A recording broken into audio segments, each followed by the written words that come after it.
Hello everyone, मैं नीरू हसीजा हूँ, आपकी मोटिवेशनल स्पीकर और पेरेंटिंग एक्सपर्ट। आज के वक्त में जितने बच्चों के चैलेंजेस आ रहे हैं उससे कहीं ज़्यादा पेरेंटिंग को लेकर आजकल के पेरेंट्स जो हैं वो अवेयर हो गए हैं। मेरे पास बहुत सारे फ़ोन आते हैं स्पेशली बच्चों के मोबाइल एडिक्शन को लेकर या इंटरनेट के एडिक्शन को लेकर। तो दोस्तों, सबसे पहले तो मैं आपसे ये पूछना चाहती हूँ कि कोई भी चीज़ दुनिया की जो बहुत अट्रैक्टिव हो, इजीली अवेलेबल हो और जिसके अंदर रियलिटी से कहीं ज़्यादा रंग भरे हुए हो, तो वो केवल बच्चों को ही नहीं, वो हम सब लोगों को भी अट्रैक्ट करेगी। और मोबाइल के साथ भी ऐसा ही है। मोबाइल के एडिक्शन से बात करने से पहले या उसके नुकसानों के बारे में बात करने से पहले मैं इस चीज़ को ईमानदारी से एडमिट करना चाहती हूँ कि मोबाइल से अच्छा नॉलेज का माध्यम या कम्युनिकेशन का माध्यम कुछ हो ही नहीं सकता है। आज मोबाइल एडिक्शन की बात भी मैं आपसे जो वीडियो बना रही हूँ वो भी मैं इसी मोबाइल से ही बना रही हूँ। तो इस चीज़ से तो बिल्कुल इनकार नहीं किया जा सकता कि मोबाइल जो है या जो इंटरनेट है वो हमारी लाइफ में कितना रोल प्ले करता है। लेकिन जो पेरेंट्स हैं वो बच्चों की अलग अलग इस प्रॉब्लम्स को डिस्कस करते हैं कि मोबाइल ने उनकी लाइफ को कितना ओवर पावर कर लिया है। अगर घर के अंदर 5 या 6 सदस्य हैं तो प्रत्येक व्यक्ति अपने अपने मोबाइल में बिज़ी होता है। और ये चीज़ तो हम भी देखते हैं जब हम कभी किसी हॉस्पिटल में जाते हैं, ओपीडी के बाहर जितने भी लोग होते हैं वो सब अपने अपने मोबाइल्स में बिज़ी होते हैं। कभी ट्रेन में या बस में भी जाते हैं तो everyone is busy in his own mobiles. तो इसने तो डेफिनेटली जो हमारी सोशल लाइफ है उसको इतना ख़राब कर दिया है, हमें इस काबिल ही नहीं रखा कि हम रिश्तों को भी निभा सकें। और इसके अलावा आजकल के जो बच्चे हैं वो बहुत चिड़चिड़े हो गए हैं और बहुत एंग्जाइटी आ गई है, क्योंकि जो इंटरनेट की जो स्पीड है वो रियलिटी में जो उनकी स्पीड है उससे कहीं ज़्यादा है, जिसके कारण वो हमेशा एक एंग्जाइटी मोड में या एक चिड़चिड़े मोड में रहते हैं।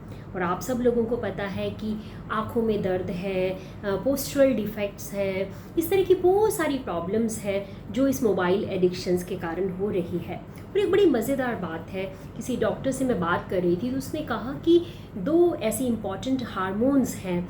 एक तो है मेलाटोनिन, जो एक नींद को जागृत करने का हार्मोन है। जैसे जैसे दिन ढलता है तो ये जागृत हो जाता है और हमारी जो बॉडी है वो सोने की तरफ चली जाती है।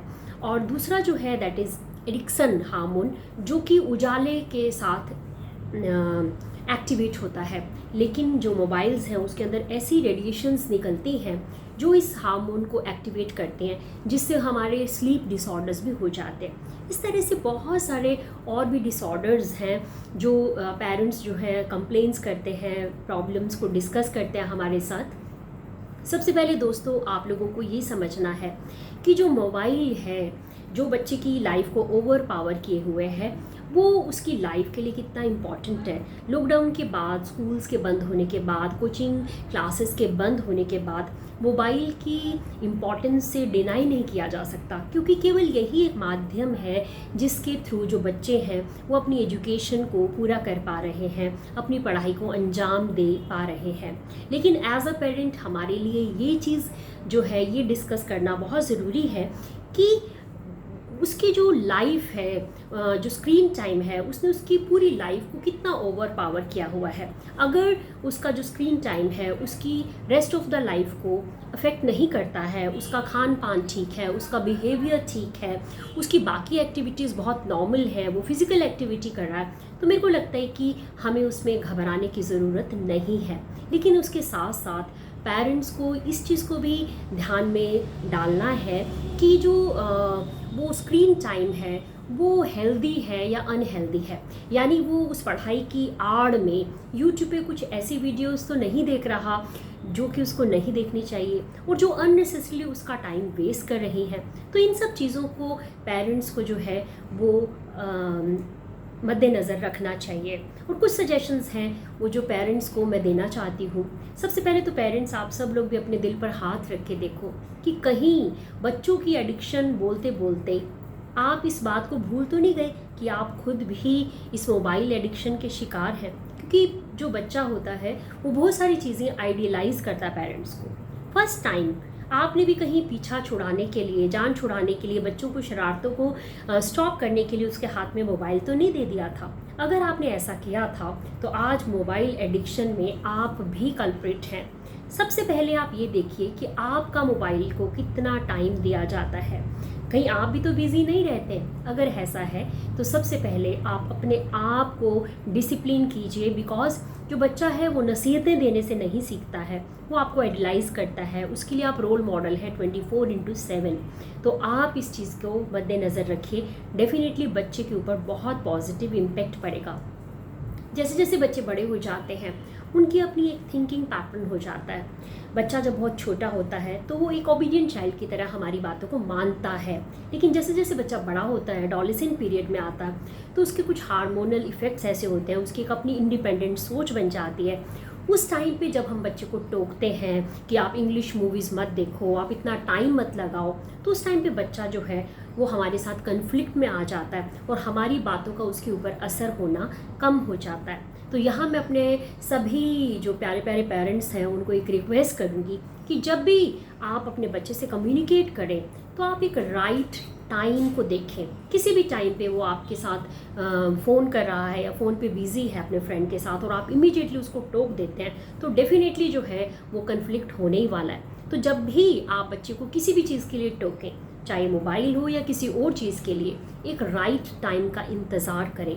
और दूसरा ये है कि जो आपके वर्ड्स हैं वो जो है वो उसकी जो टोन है वो एक सिंपैथेटिक होनी चाहिए, उसमें कंसर्न नज़र आना चाहिए, रियल जेन्युइननेस नज़र आनी चाहिए, ताकि बच्चा जो है उसको ये लगे कि आप उसके लिए रियल मायने में कंसर्न हैं। आपको उसके मोबाइल के देखने में प्रॉब्लम नहीं है, लेकिन you are worried about different health problems जो इस ओवर यूज़ ऑफ मोबाइल से जुड़ी हुई हैं। तो ये कन्विक्शन, ये विश्वास आपको अपने बच्चों को जगाना होगा। और तीसरा, किस टाइप की लैंग्वेज आप यूज़ करते हैं।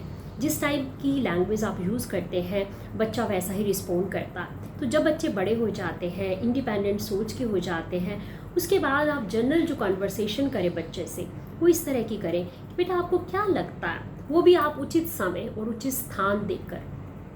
आपको क्या लगता है बेटा कि आपको कितना टाइम मोबाइल यूज़ करना चाहिए?